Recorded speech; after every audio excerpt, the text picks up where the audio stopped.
Bonjour à tous, Denis Lumière pour Cinémaniacs. Aujourd'hui, je vous fais une critique d'un film que j'ai eu la chance de voir en avant-première. La version originale, le titre anglais est The Little Things. Ça met plusieurs acteurs qui ont gagné les Oscars comme meilleur acteur. En français, le titre, la seule chose que je peux trouver, c'est de la France qui s'appelle Une affaire de détails. Les petits détails.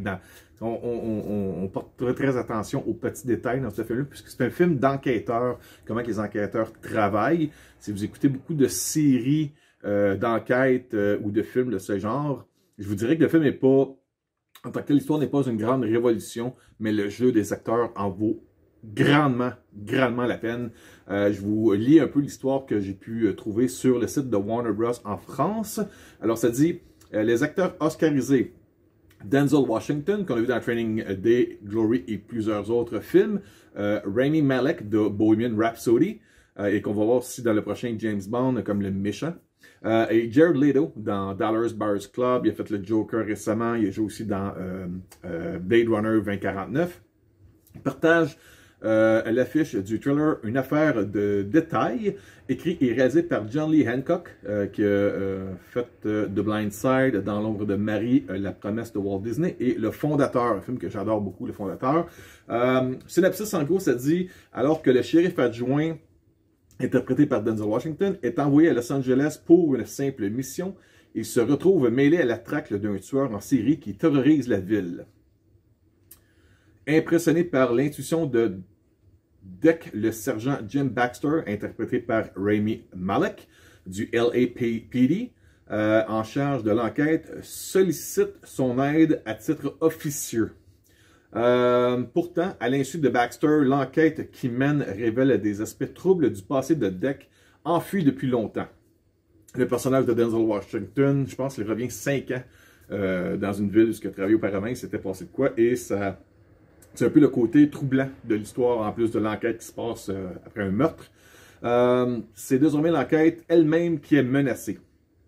Le casting aussi est réuni. Il y a Natalie Morales qui a joué dans Battle of the Sexes, Terry Kinney qui vient de 22 Miles et Billions, Chris Bauer de Sully the Deuce, Jairus Jarsky de Bad Blood, Isabelle Araiza de Person et Michael Hyatt de Crazy Ex-Girlfriend.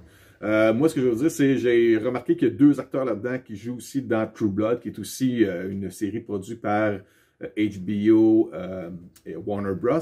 Vous dire aussi que ce film-là n'est pas disponible présentement, en tout cas au Canada. Je vous parle, moi, de Montréal au Canada.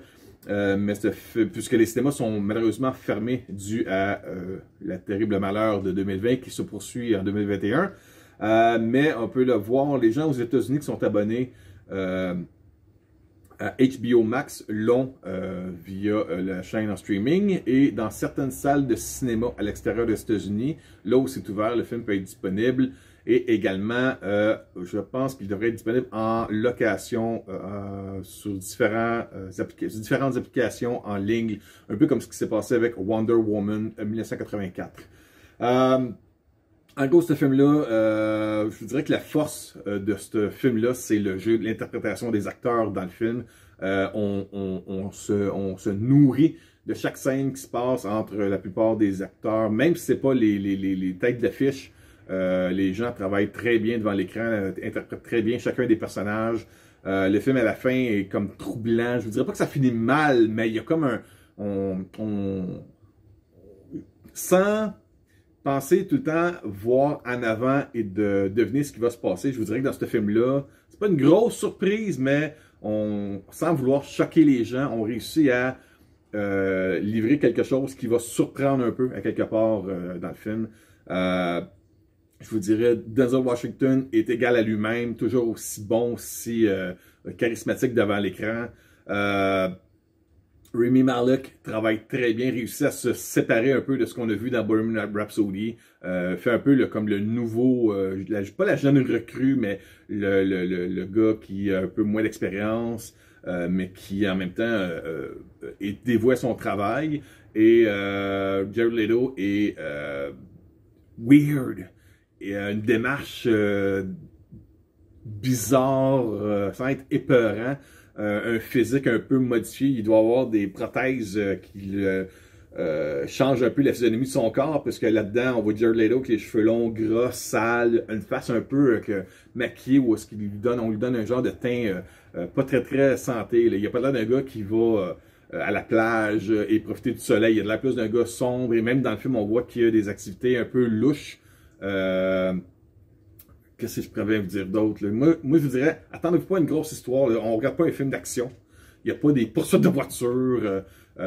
C'est beaucoup plus un film à la... comment on appelle ça? Le Zodiac. Ou...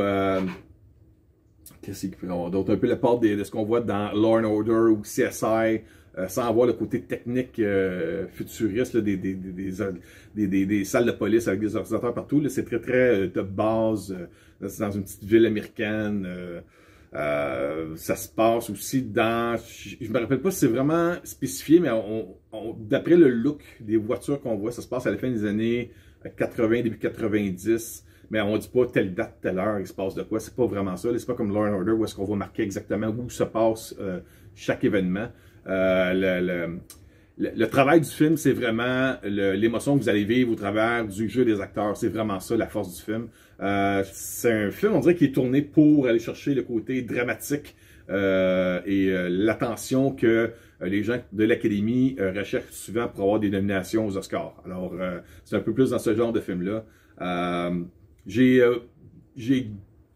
bu ce film-là en 2 heures, j'ai pas vu le temps passer. D'un autre côté, j'ai pu voir même d'autres critiques ailleurs où est-ce que les gens semblaient avoir été très déçus de l'histoire. Moi, je suis pas un gros consommateur de ce genre-là, puis même là, j'ai adoré le film. J'ai très hâte même de le revoir. Anyway, moi, je vous dirais je vous recommande fortement de voir ce film-là. C'est pas un film qu'on regarde en fond d'écran en faisant d'autres choses. Soyez attentifs, tamisez les lumières, un bon petit son surround pour mettre la petite ambiance un peu épeurante parce qu'il y a des passes que vous allez sursauter. Puis, admirez le jeu des acteurs, le travail à l'écran, il est là. Vous allez en avoir pour votre argent. Je pense que ça vaut très grandement la peine de vous louer ce film-là.